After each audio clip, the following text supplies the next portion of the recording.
Sa sobrang aga nga namin, minsan gusto ko nang hingin yung susi sa guard kasi naman baka ako pa yung magbukas ng gate ng school.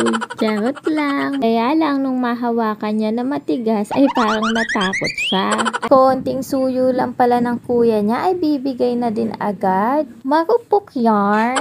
Taran tan taran tan tan. Taran tan taran tan tan. Barbie na straight body.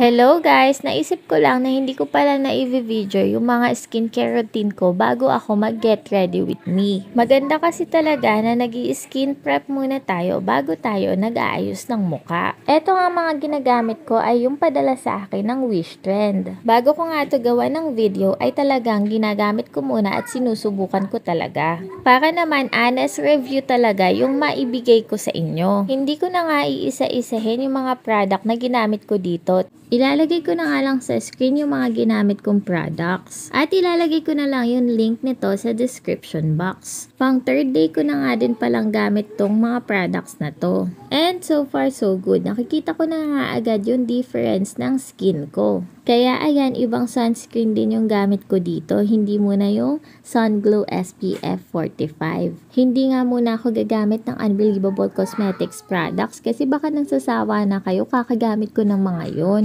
Nag-BB cream nga ako ngayon dahil hindi ako gagamit ng concealer for today. Sa sobrang dami ko nga makeup ay ginagamit ko naman yung ibang makeup ko kasi baka ma-expired na ay hindi ko pa nagagamit. Nagkaroon kasi ng time sa buhay ko na sobrang hilig ko sa makeup at linggo-linggo akong bumibili ng makeup. Tapos, meron din mga nagpapadala sa akin ng makeup kaya ayun, naiipon talaga yung mga makeup ko. Yung ibang makeup ko naman ay nakatabi lang. Yun naman yung ginagamit ko sa ibang tao pag may mga nagpapaayos sa akin. Pero palagi ko ding chine-check yun kasi baka may mga product ako na ma-expired na pala ay hindi ko pa alam. May mga time nga na naitatapon ko na lang dahil expired na pero hindi pa naman ubos. Kaya ngayon sabi ko nga gagamitin ko ng gagamitin yung mga makeup ko dito. Sa totoo lang hindi kasi ako talaga mahilig mag-makeup sa aking muka. Pero sa ibang tao gustong gusto ko nag-aayos ng ibang muka. Feeling ko kasi mas bagay sa akin yung natural lang at wala masyadong ayos. Iba din kasi yung feeling ko pagka nakakapag-ayos ako at nagagandahan sila sa ayos ko sa kanila. Ayan na nga, kailangan ko na nga magmadali at baka malate na si Jace. Inuuna ko nga pala siyang gumayak bago ako gumayak.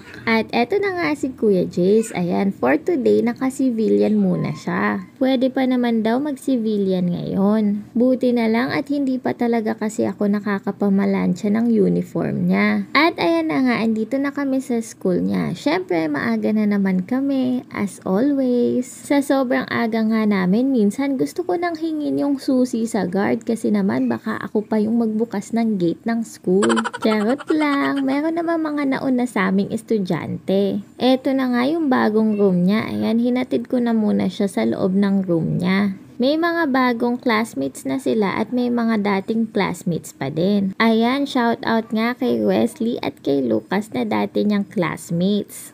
Eto nga si Lucas, yung best friend niya at hindi yan pwedeng maghiwalay. Kinder pa lang sila, palagi na silang magkatabi ng upuan tapos sabay din silang nag-i-snacks. Maaga nga sila at wala pa yung ibang classmates nila. At malaki din yung room nila ngayon. Eto na nga lang yung na-videohan ko, yung nag-i-snack time na sila. Sabi sa inyo kahit sa snack time magkasabay sila ni Lucas. Hindi ko nga lang na-i-video yung pagyayakapan nila nung nagkita ulit sila. Ibinigay na nga din pala yung graduation picture nila. Next day nga ay wala na agad silang pasok. Holiday nga ngayon kaya wala silang pasok. Bukas ulit ang pasok nila. Nandito nga kami sa mall ngayon para tumingin ng isusuot para sa birthday ni Jace. Wala talaga akong balak bumili ng damit ko. Pero dahil nadaan na kami dito sa mga pambabae ay tumingin na din ako. Nakakatuwa nga dahil habang tumitingin ako ay magkahawak kamay naman si Kuya Jace at si Baby. Gusto kasi ni Baby ay sa kuya niya siya hahawak. Kaya sabi ko kay Jace, in charge muna siya sa kapatid niya. Dahil nga kapapasok pa lang namin ay marami pa silang energy para sumunod ng sumunod sa akin. Ang hinahanap ko nga lang dito ay shorts at crop top.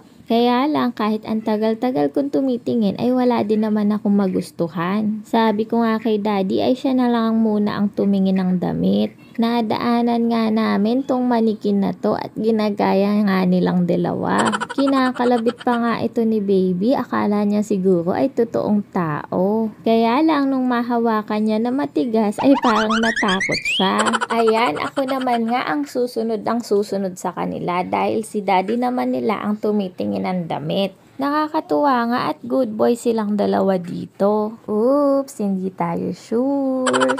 Dahil pag napagod nga sila ay doon na nga sila nangungulit. Ayan nga makikita nyo na nag-uumpisa na si Baby na maglikot. Medyo naiinis na nga din yung kuya niya dahil naiinip na siya dyan. At ayan na nga ginawa na ang fashion show ni Baby ang mall. Mahirap talaga mamili pag may mga gantong kalilikot na kasama. Buti na lang talaga at medyo malaki na din si Jace. Madali na ding bawalin. Eto nga si Baby, siguro nakasampung balik-balik na siya dyan. At ayan na naman nga, napagod na naman sa buhay niya itong anak ko na to.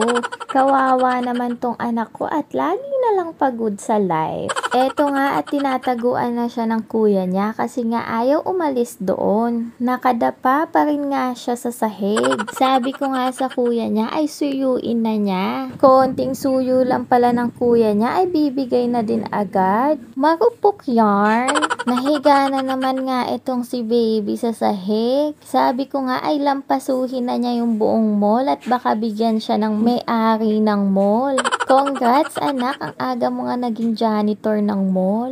May pinapakita ng damit itong si Daddy at yun daw yung gusto niya. Pero may sinasuggest nga itong anak niya at yun na lang daw yung bilin niya. Sabi ko nga ay kumuha na siya ng 2 o 3 damit para isukat na muna niya. Nakita nga ni Jace itong Voltes 5 na damit at yun na lang daw yung bilin ng Daddy niya. Lagi kasi siyang nanonood ng Voltes 5 sa YouTube. Taran tan taran tan tan. Taran tan taran tan tan. Derren derren. Atau mira mira la la tabot. Atau mira mira la la tabot. Ayan nga at may pasample pa siyang kanta para sa inyo. Ayan, papunta na nga kami sa fitting room para makapagsukat na yung daddy niya. Magka-holding hands pa nga tong magkuya na naglalakad. Eto na nga yung first t-shirt na sinukat niya. Bet ko nga to, pati yung kulay, kaya lang ayaw niya. Sinukat na nga din niya yung isang t-shirt na gusto niya. Eto nga daw talaga yung gusto niya kahit na anong mangyari. Sabi ko nga kaya niya gusto yan dahil kamukha niya yung design. Magbabayad na nga sana kami pero nakakita ko nito. Saktong-sakto nga to para sa pool party ni Jace. Kaya sabi ko pwede bang magsukat din muna ako. Kaya lang nung sinukat ko ay hindi naman pala maganda at hindi bagay sa akin. Dahil nga andito na din kami sa mall ay sabi ko nga titingin na din ako ng pwede kong isuot. Nag-elevator nga sila paakyat pero ako ay nag-escalator. Bawal daw kasi iakyat sa elevator yung mga dala ko. Sinukat ko na nga yung nakita kong damit. Ayan, parang Barbie tayo dito. Barbie na straight body. Hindi ko din bet kaya hindi ko na din binili. Kaya yung kay daddy na lang yung nabili namin. Sabi ko nga ay siya na yung magbayad. Total damit naman niya yun. After nga nyan ay umuwi na kami sa bahay. Share ko lang yung konting kulitan namin ni Kuya Jace.